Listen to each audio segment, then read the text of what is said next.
Hi hello नमस्कार। तुम्हा सर्वांचं पुन्हा एकदा माझ्या फूडस्टर चॅनलमध्ये स्वागत आहे। चला तर मग आजच्या नवीन रेसिपीला सुरुवात करू। मी बारीक चिरलेला कोबी घेतला आहे, थोडासा बारीक चिरलेला कांदा घेतला आहे।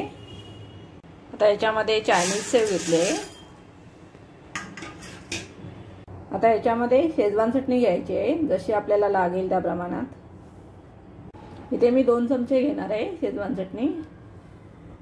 1 चमचा टोमॅटो सॉस घेतला आहे।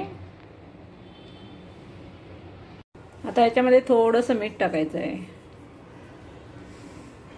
आता आपल्याला हे सर्व चांगलंसं मिक्स करून घ्यायचं आहे।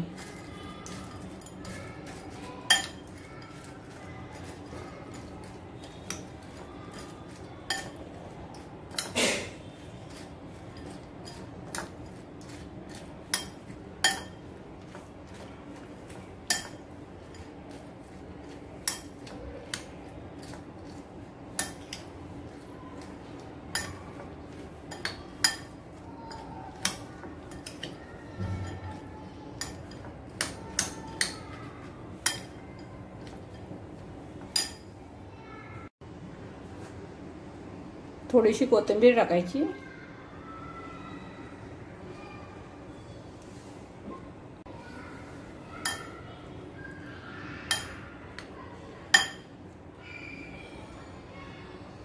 आता आपली ही भेल बनवून तयार झाली आहे। ही भेल बनवल्याबरोबर लगेचच खायची आहे, नाहीतर ती सेव नरम पडणार, म्हणून अशा प्रकारे फक्त 5 मिनिटात आपली रेसिपी तयार झाली आहे। रेसिपी आवडली तर लाईक करा, शेअर करा आणि सबस्क्राईब करायला विसरू नका।